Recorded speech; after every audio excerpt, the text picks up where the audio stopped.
Hello everyone, welcome back to another video. Today's video is going to be a little different but entertaining nonetheless. This isn't going to be a breakdown, a reaction, or even a strict analysis. This video is much more speculative, more theory crafting than anything else. It's an attempt to articulate a way of thinking that's been forming in my mind over time, especially after I came across the term Black Constellation. If you're not familiar with that term, it was coined by a TikTok user named Ashley Fee Baroness. She uses it to describe the interconnected relationship between people of African descent across the world, despite the fact that many of us are no longer physically on the African continent. I immediately gravitated toward the term because it does something powerful conceptually. It frames Black people not as a single, centralized block, but as dispersed points that are still connected by history, gravity, and shared trajectories, much like stars in a constellation. We may be scattered across the globe with different starting positions, different material conditions, and different immediate concerns, but we are still linked. And I think that framing matters because it moves us away from simplistic ideas of unity and towards something more strategic and realistic. That idea of a Black constellation then led me to think more deeply about allyship, what it actually means, how it functions in reality, and how poorly it's often defined in our conversations.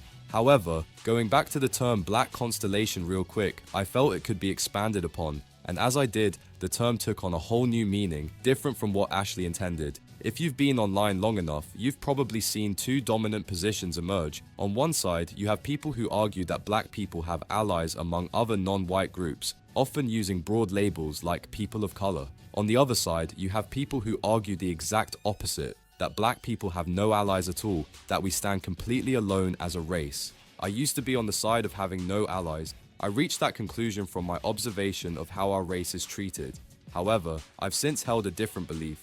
Rather than fully accepting either position, I started asking a different question. Who would I actually consider an ally? Who would I consider neutral? And who would I consider a potential threat? Not influenced emotionally, but from a strategic position.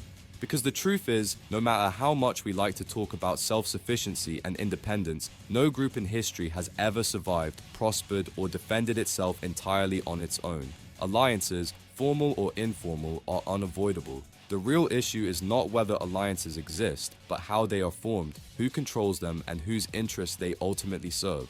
Right now, much of how we define allyship is incredibly informal and emotionally driven. We rely heavily on appeals to shared humanity. We assume that if people are good, empathetic, or morally consistent, they will naturally act as allies. And even more than that, we tend to look for allyship almost exclusively at the ground level, meaning regular people, everyday individuals, co-workers, classmates, and neighbors.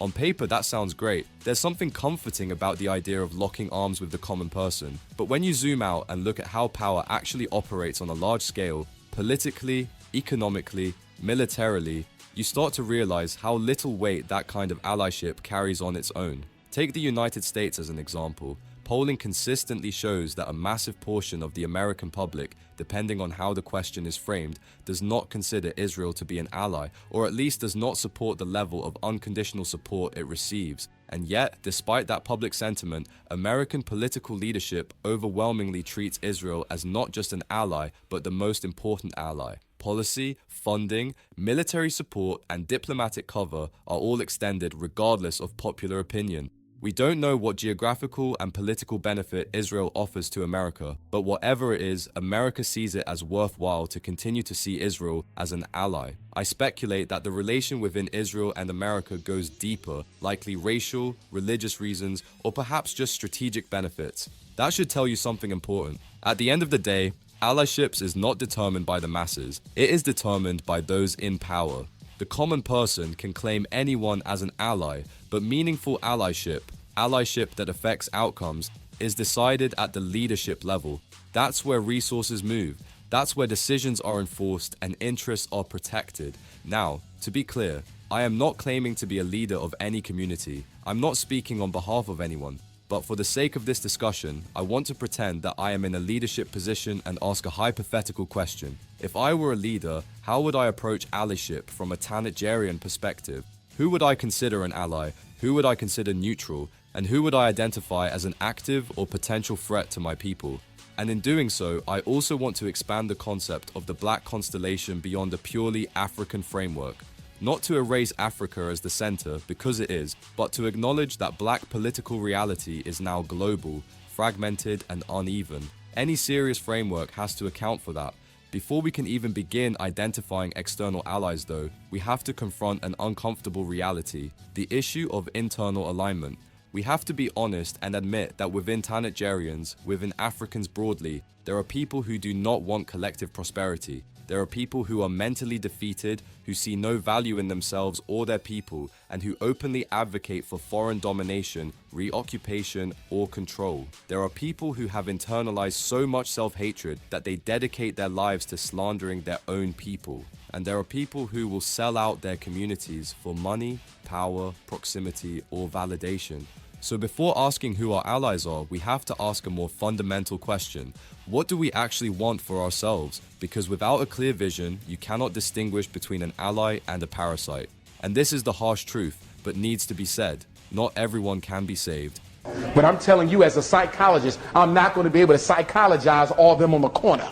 Some of them going to sleep for good! Not everyone wants to be saved. History has shown us this over and over again. Many of the people responsible for assassinating African leaders, Black American leaders, and Caribbean leaders shared the same blood and heritage as their victims. Yes, you can point out that they were often acting on behalf of foreign interests, and that's true, but the deeper issue is that they lacked the consciousness to see the larger picture. Their worldview was small, their racial loyalty was shallow, their pride was non-existent, and because of that, they were easy to buy. We see this today across the African continent. Leaders who are willing to watch their people suffer in exchange for favor, protection, or wealth from external powers. That reality forces us to ask, what kind of creed would a serious Tanagerian leadership even operate under? I'm not claiming to have all the answers, but I think it's worth talking about openly because avoiding the conversation doesn't make the problem disappear. Simply saying, we want to fight racism is not enough. It's vague, it's reactive, and frankly, it doesn't reflect how the rest of the world actually operates. The idea of universal peace sounds good, but peace only exists when there is power capable of enforcing it, and that enforcement always comes at a cost. Sure, you could say that the Western world has made efforts and strives to enforce anti-racism, but we cannot depend on them to continue enforcing it. And as you can see with the political tides shifting, our security is hinged on the morality of people who do not share our fate or reality. I simply cannot accept that. I don't want to spend this entire video outlining my full philosophy or creed. I've actually written an article that lays it out more clearly, and I'll leave a link to that in the description. But understanding that framework will help you understand why I classify certain groups as allies, others as neutral, and others as threats. Before we go any further though, we need to define what an ally actually is.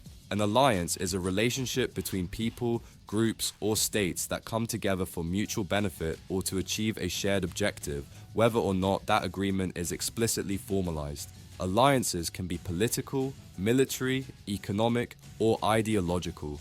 From my perspective as a Tanagerian, the primary goals of an alliance depend heavily on geography. For conscious members of the diaspora in America or Europe, the priority is often dismantling racism, addressing inequality, and confronting the structures of white supremacy.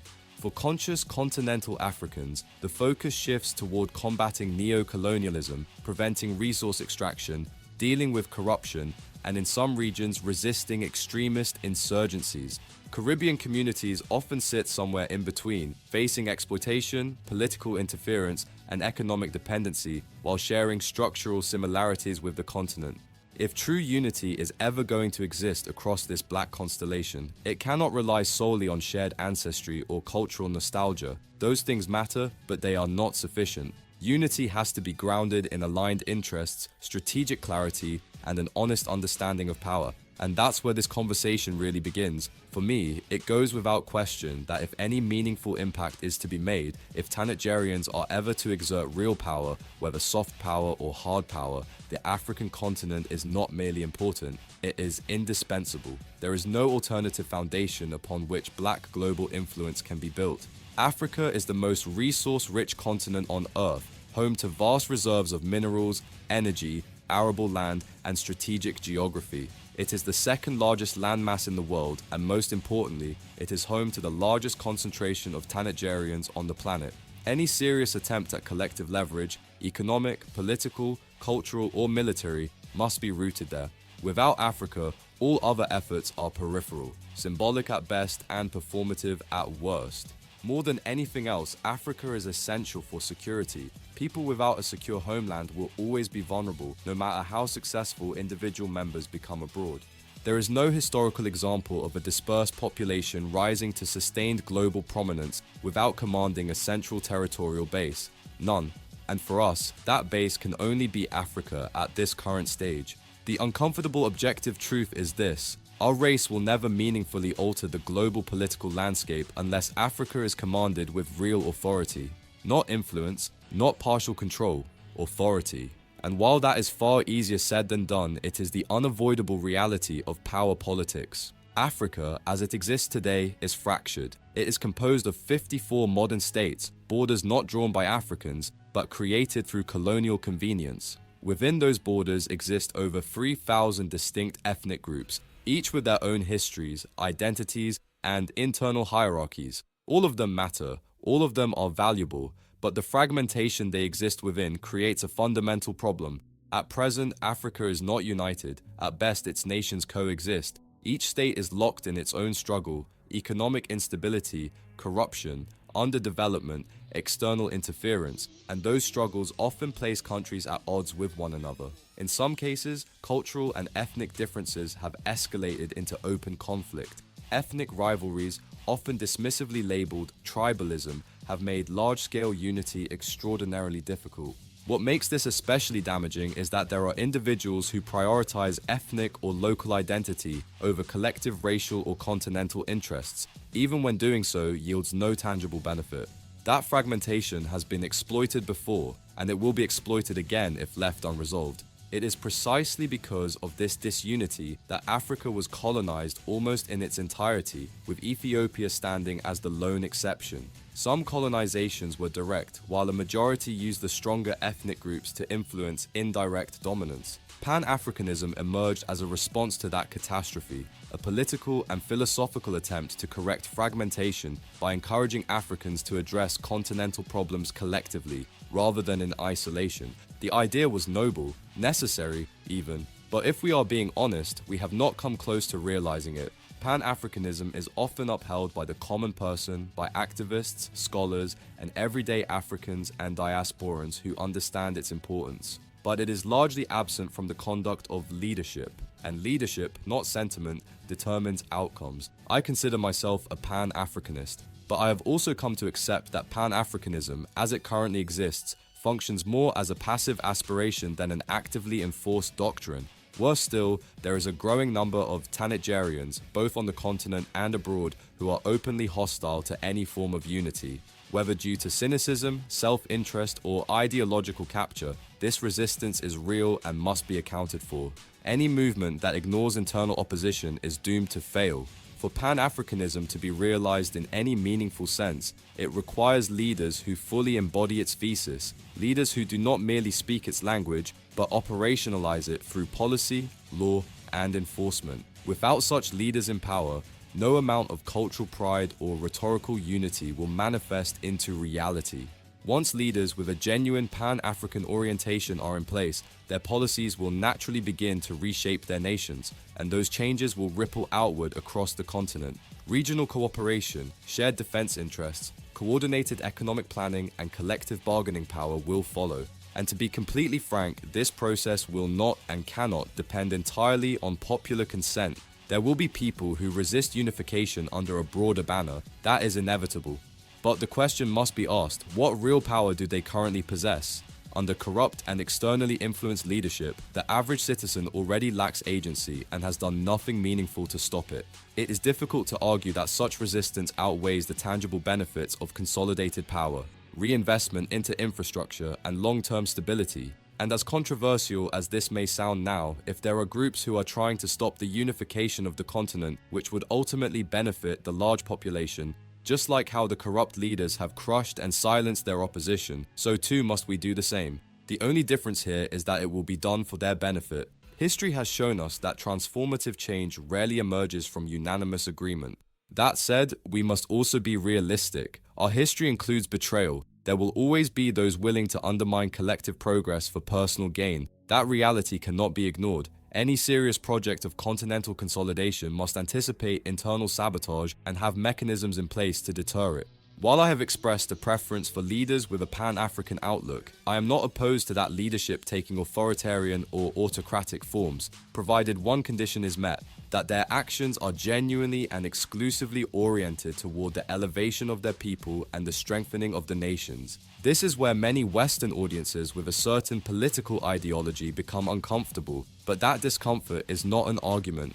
Democracy, as it is commonly preached, is not a universal solution, especially not in environments where political systems are routinely manipulated by external powers. Many African states cannot honestly claim to practice authentic democracy when elections, leadership transitions, and policy directions are regularly influenced or outright engineered by foreign interests. In such a context, the idea of simply voting out corruption becomes naive. If the system itself is corrupt, why would it honor the will of the people? A corrupted structure does not reform itself through participation, it preserves itself through control, and as such, it has to be completely dismantled from the ground up. I won't belabor that point further. The implications should be obvious. What matters most, in my view, is the establishment of leadership that unapologetically prioritizes African interests and does so selfishly. These leaders must first focus on rebuilding their own nations, reinvesting in infrastructure, education, healthcare, and industry. From there, they must facilitate easier trade between African states, reduce artificial barriers, and build the physical and logistical networks, roads, railways, ports, that make real integration possible. Of course, none of this will proceed smoothly. Again, remember, this is me just speculating and presenting a hypothetical scenario. There will be countries on the continent whose leadership actively opposes this vision. Under normal circumstances, one might argue for non-interference, but in the realm of global politics, such restraint can be fatal. Hostile regimes do not simply remain neutral, they become footholds for external powers. In those cases, leadership change becomes a necessity for us, not a preference, in order to realize our vision. History offers a great example for us Africans. When Kemet fell under foreign occupation, it was Kush that intervened, not to exploit it, but to restore it to its former African glory. Kush did not ask for permission. It acted in what it understood to be the long-term interest of its people and their civilization. This was an example of one African nation invading another African nation to restore it to its former glory after years of being invaded by outsiders. I would also argue that the Kush's invasion of Kemet could also be a security reason as well. Having a powerful neighboring nation be under control of outsiders poses a security risk for Kush long term. A similar motif can be seen with Russia and Ukraine, with Russia's argument being that Ukraine joining NATO poses a security risk for Russia. And in fact, we can see it with Sudan as well. After Sudan's Arab population grew more and more powerful, it began to turn hostile towards the Tanajarian population, leading to separation of South Sudan. And even now, Sudan's Tanajarians face hostile discrimination from Arab groups there. We live in a different era now, and modern conditions demand modern solutions. But the underlying lesson remains the same. There are moments when intervention is required to preserve the future of the collective. Any serious vision for African resurgence must accept this reality and not romanticize it. And most importantly, and frankly, I don't understand why this point generates so much resistance, military capacity must be developed alongside every other objective I've mentioned. Economic growth, infrastructure, political consolidation, and cultural confidence mean very little if they are not protected by credible force. It is profoundly naive to believe that hostile actors will simply stand by and observe while the people historically subjected to exploitation begins to consolidate power. That has never happened anywhere in history. Rising powers are not attacked when they are strong. They are attacked when they are in transition and their institutions are still forming. From a purely strategic standpoint, that is the most rational time to strike. Expecting otherwise is not moral optimism, it is pure negligence. Any serious adversary understands this. If you allow yourself to remain militarily vulnerable while developing economically or politically, you are effectively inviting intervention, destabilization, proxy conflict, or outright invasion, and that intervention will not come with a warning label. It will be justified through manufactured crises, humanitarian rhetoric, or security concerns, as we have seen repeatedly across the global south. This is why military development is not a contradiction to peaceful intent. It is its precondition. Being opposed to war does not mean refusing to prepare for one. In fact, history shows the opposite. The states least likely to be attacked are those that make the cost of aggression unacceptably high. Peace is not preserved by goodwill alone, it is preserved by deterrence. And that deterrence only works when the threat is credible. For Africa, or any future consolidated African power, to be taken seriously, it must possess defensive and strategic capabilities that remove the temptation of external coercion. That means advanced conventional forces, intelligence capacity, cyber capabilities, missile defense, and yes, strategic deterrence. This brings us to the most controversial point: nuclear weapons. To me, this is not an emotional issue, nor is it a moral fantasy. It is a cold, strategic reality. Nuclear weapons are instruments of restraint. Every major power that possesses them understands this. The reason nuclear-armed states are not invaded is not because they are morally superior, but because the consequences of escalation are catastrophic. There is no intellectually honest argument for why Africa, home to over 1 billion people, immense resources, and strategic global importance, should permanently exist under a nuclear monopoly controlled by non-African powers, especially when those same powers reserve the right to intervene militarily on the continent at will.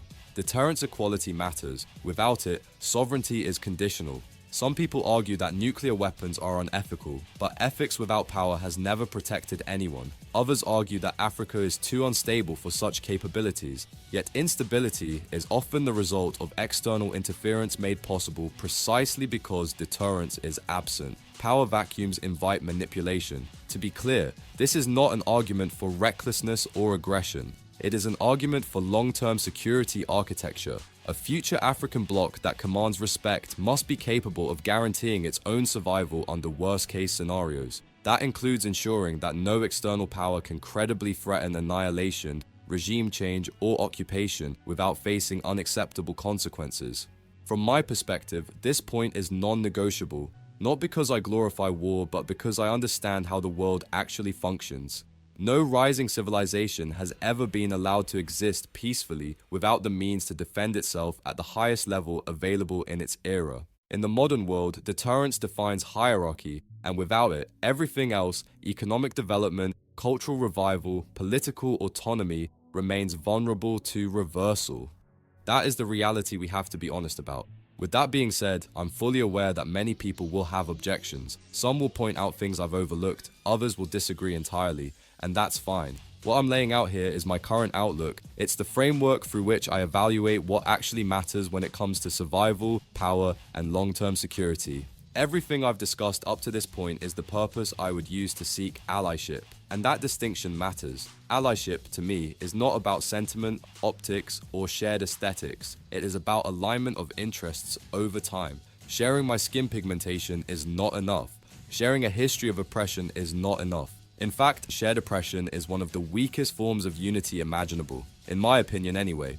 History demonstrates this repeatedly. There are numerous groups who were once violently oppressed: Irish, Italians, Indians, Japanese, and others, who suffered under colonialism, racialization, or imperial violence. Yet over time, many descendants of these groups have aligned themselves with white supremacy, Western hegemony, or dominant power structures once the opportunity presented itself. To be clear, this is not an accusation against every individual within those groups. It never is. But allyship cannot be evaluated on individual morality. It must be evaluated on collective, average behavior of a group and structural incentives. And at a large enough scale, the pattern is undeniable. Once proximity to power becomes available, historical solidarity often dissolves. This is precisely why shared oppression is an unreliable foundation, in my opinion. Oppression is a temporary condition, not a permanent bond. Once a group perceives that it has escaped marginalization, or worse, once it believes it can benefit from the marginalization of others, its incentives shift. Unity built on grievance alone has an expiration date, and to be fair, I don't blame them. People will do whatever it takes to achieve their goals, and this is partly what motivates this video. I believe a leader must do whatever it takes for the prosperity of their people. Even hypothetically, let's say white supremacy were dismantled tomorrow. That does not mean justice suddenly prevails. Power vacuums do not remain empty. they are just filled, often by forces that are just as hierarchical, exclusionary, or exploitative as what came before. And that leads me to a concern that many people refuse to acknowledge. If white supremacy were removed as the dominant global structure, something else would take its place.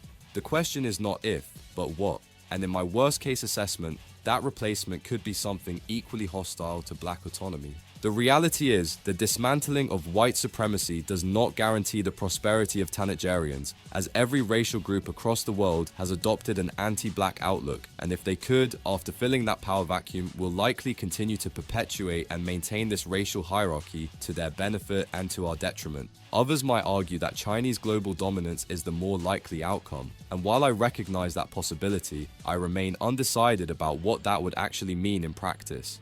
A worst-case scenario for me would be if Arab supremacy somehow fills that void. After 12 centuries of constant anti-black hatred from these people, there's no doubt on how these people feel about us to this day. What I do know is that none of these outcomes automatically benefit Tanagerians simply by virtue of not being Western. Which brings me back to the core point. Unity has to be built on more than shared suffering. It must be built on shared long-term interests, mutual dependency, clear boundaries, and enforceable consequences. If an alliance only exists because we are all oppressed today, then it will not survive tomorrow, especially when one party sees an opportunity to climb the hierarchy at another's expense. I refuse to build a future on that kind of instability. With that being said, let's look outward and examine how I would continue to expand my conception of allyship beyond the internal scope. As I've already laid out, the core pillar I use to determine whether someone qualifies as a viable ally is not whether we both experience racism or whether we both rhetorically oppose it. Those are secondary concerns at best. The primary question is far more concrete.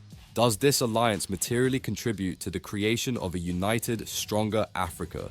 That is the benchmark. Everything else is subordinate to it. Going forward, I will deliberately refer to this vision of unity as an empire, because that is realistically what it would resemble in practice. Not necessarily an empire in the crude, extractive sense that people immediately associate with European imperialism, but an empire in the classical sense, a centralized power structure capable of projecting influence, securing its interests, defending its people, and shaping global outcomes rather than reacting to them. When it comes to African diasporans, this is where things become complicated. Every African diaspora is different. Each has its own material conditions, political realities, internal hierarchies, and incentives. Their interests, problems, and priorities are not identical, and pretending otherwise is intellectually dishonest. We also have to be willing to say something plainly. Not all African diasporas are allies. I say this as a diasporan myself. Many of us were born in the countries our parents, grandparents, or ancestors migrated to, or were forced to through slavery in other cases. As a result, a significant portion of the diaspora will naturally align themselves with the interests of those states. That alignment is not accidental. It is incentivized through citizenship, economic opportunity, cultural integration, and political participation. Because of this, any diasporan, particularly any influential diasporan leader who does not understand why Africa must be the central pillar of black global power, is not someone I would consider a trustworthy ally. And to be precise, I am not talking about the average person trying to survive day to day. The common individual has very little power unless they are organized under leadership capable of translating numbers into influence. So my focus is on influential figures such as political leaders, activists, cultural gatekeepers, business elites, and organizers. Any such leader who does not believe in, advocate for, or materially act toward Africa as the central force for Tanagerian advancement is, at best, neutral, and at worst, an obstacle. I am not interested in converting people or trying to force ideological alignment. That is a waste of time and energy. The reality is simple. There are Tanagerians who understand the vision, and there are Tanagerians who do not. And the goal would be to strengthen the positions, power, and influence of those who understand, and if possible, weaken the ones who don't understand. Any alliance worth pursuing must be mutually beneficial to Africa and Tanagerians in concrete political, economic, and geopolitical terms. Take the Caribbean as a practical example. The Caribbean holds immense strategic value. Its geographic position offers opportunities for joint Atlantic security cooperation. A coordinated Afro-Caribbean alignment would significantly increase bargaining power on the global stage, economically, diplomatically, and militarily. It would also reduce Caribbean overdependence on former colonial powers who have a documented history of exploitation, sabotage, and political interference in the region. In return, Caribbean Tanagerians would gain access to scale, population, markets, and voting power that amplifies their global voice. More importantly, they would gain security. A powerful, united African empire would serve as a deterrent against external intervention, regime manipulation, and economic coercion. The mere existence of such a power would force outside actors to reconsider how they treat Caribbean states with African alignment. Of course, none of this happens automatically. This type of alliance would require Caribbean leadership to swear loyalty to the broader cause, not symbolically, but structurally. This principle applies to every region where Tanagerians hold meaningful demographic or political control. Simply being the majority is not sufficient. Control must extend across governance, security, economic planning, and foreign policy, and leadership must clearly understand and commit to the vision. When it comes to Black Americans and Black Europeans, the benefits of a united African empire would be less immediate but still substantial. A powerful Africa would alter global calculations. States would be far more cautious about marginalizing Tanagerian populations abroad if doing so carried diplomatic, economic, or strategic consequences. There would also be expanded options for diasporans in the West, greater access to African markets, increased career mobility, and alternative paths for economic and professional advancement outside Western dependency structures. That said, it must be acknowledged that many Western diasporans may not see these benefits clearly or may simply reject the idea of investing energy, resources, or loyalty into Africa, especially if it doesn't translate to investment back in their own respective communities. Some will prefer to take their chances aligning with Western power structures instead. That is their choice. Naturally, I would prefer to invest into the communities of predominantly Black Americans and Black European communities for obvious reasons, but we have to be honest, they are not a priority, and that will determine their outlook on the vision, especially if they cannot keep that investment within their communities to compound that for future generations. I think the problem with allyship between diasporans is that we have not set a realistic expectation of what everyone would benefit from it. Most diasporans who are conscious understand that the desire to see Africa prosper will not prioritize direct investments in the communities in the West. Everything will come after Africa has been established. They fully understand and accept this, while others do not, which has mostly driven the anti-Pan-Africanism rhetoric we tend to see today. This brings us back to a central truth. Shared skin or shared oppression does not automatically make someone an ally. We must also confront another reality. Many Black Americans and Black Europeans serve in military, intelligence, or security capacities for Western nations. By doing so, they have made a choice, consciously or not, about where their primary allegiance lies. That choice must be respected for what it is, not rationalized away. We need to stop pretending that everyone who looks like us is on the same side. While much of what I've discussed is framed around race, specifically Tanagerians, that does not mean all Tanagerians are allies. Some will be neutral, some will be adversarial, and some will actively undermine the project if given the opportunity.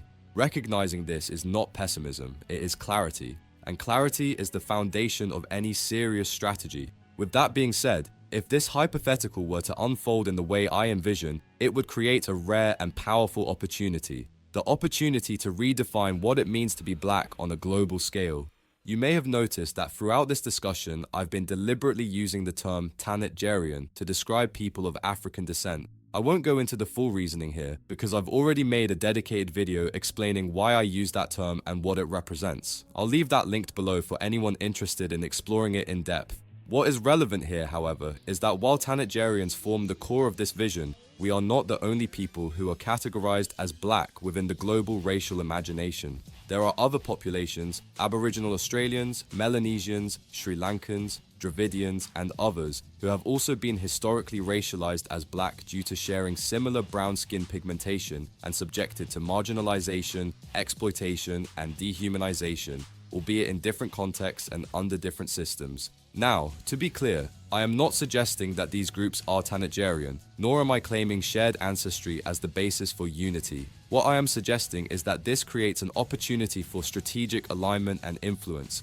If Africa were to develop along the trajectory I've outlined, politically unified, economically formidable, militarily secure, the global perception of blackness would inevitably shift. Power changes symbolism after all, and status alters meaning. Our brown skin tone, which has long been associated with dispossession and vulnerability, would begin to carry a different set of assumptions. Whether that results in admiration, resentment, fear, or reluctant respect is secondary. What matters is that it would command recognition. And in that environment, other groups who are racialized as black would, by extension, benefit from that shift. Not because the world suddenly becomes just, but because global hierarchies respond to power, not morality. Maintaining close relationships with these groups would serve multiple long-term purposes. It would expand the reach of what I refer to as the Black Constellation, not as a biological reality, but as a social and political construct, an umbrella of aligned interests, shared positioning, and mutual reinforcement. In this framework, these groups would not be subjects or extensions of Africa, but partners and supporters whose proximity to a rising African power enhances their own leverage while simultaneously reinforcing ours. Of course, this must be done carefully. History is littered with empires that collapsed because they overextended themselves, trying to manage too many regions, too many obligations, too many competing interests. Our influence does not require direct control over them. Often, it is more effective to cultivate favorable conditions, relationships, and leadership positions than to dominate outright. And yes, I'm fully aware that some people will find this language uncomfortable, but I am not opposed to learning from history, even when history is unpleasant. Power is not maintained through innocence. Leaders throughout time have studied their adversaries, adopted effective tactics, and repurposed them in the service of their own people. You may not like it, but that is reality. What we see today, non-white groups enthusiastically defending systems of supremacy that ultimately do not serve them, offers a revealing psychological lesson. The difference in my vision is that such dynamics would be oriented toward the benefit of the collective Black constellation rather than reinforcing someone else's dominance. Naturally, groups that demonstrate loyalty, reliability, and usefulness to the broader Black constellation would receive greater incentives, economic opportunities, diplomatic support, cultural elevation, or strategic backing. Not out of sentimentality, but because incentives are how alliances are sustained. We would not need to govern these regions directly. Simply having sympathetic actors in advantageous positions would often be sufficient. I understand that at this point some of you may be uneasy or probably disgusted, I don't really know, nor do I really care to be frank. That discomfort often comes from an unwillingness to confront how the world actually operates. Every leader, every state, every civilization that has endured has acted primarily from self-interest. The difference between those remembered as great and those remembered as failures is whether their self-interest aligned with the survival and advancement of their people. We live in a world that remains deeply shaped by race, hierarchy, and power. Pretending otherwise does not protect us, but instead leaves us exposed. Everything I've outlined here is rooted in one objective: securing the future of Tanagerians in a global system that has historically denied our humanity. As for other nations and other races, the principle remains the same. It is conditional. It is evaluated based on whether it benefits Tanagerians and strengthens a united African power. There is no obligation to be neutral when neutrality undermines your position. A global power does not apologize for advancing its interests. It calibrates its actions to ensure those interests prevail. Right now, we are not at that stage, but that does not mean we shouldn't think like those who are. I can't stress this part enough. Just because we're not at that stage now does not mean you cannot ponder or think about it in order to shape our minds for that possible future. We are a majority global people who still have a minority mindset, and that has to change. To conclude the video, I want to be clear about one final point. I do not consider China or Russia to be genuine allies. Any relationship we have with them is transactional and conditional, shaped entirely by their own strategic ambitions. Yes, they invest. Yes, they cooperate, but always in pursuit of their own ascent. And that reality must be acknowledged without illusion. If they use Africa to advance their position, then Africa must approach those relationships with the same clarity, ensuring that any cooperation is mutual and, wherever possible, disproportionately beneficial to us. The Western world, however, must be understood as an adversarial force. There is no current basis for viewing it otherwise. The Arab world, in my assessment, also occupies an adversarial position, albeit a different one. While parts of the Arab world have experienced Western imperialism, shared suffering alone does not constitute reliable alliance. Persistent anti-blackness and competing civilizational ambitions cannot be ignored. This is also why I believe that any serious vision of African unity must include North Africa. The idea that Africa should simply abandon that region because of Arab occupation is, in my view, strategically unsound. If Tanagerian influence can be established and sustained there, it should be. For the rest of the world, engagement would be evaluated on a case-by-case basis, guided by how each actor's political position affects a united African power. Obstacles are managed the same way they always have been in international politics, through pressure, leverage, and strategy. History does not reward moral purity, it remembers effectiveness. There is no such thing as a universally good leader. There are only leaders who successfully serve the interests of their people, and those who fail. With that, I'll end it here. This is easily the longest and most controversial video I've made on this channel, and I fully expect it to spark debate and scrutiny. Let me know what you think in the comments. I'm genuinely interested in the discussion this will create. Be sure to hit the like button, subscribe, and I'll catch you all later. Peace.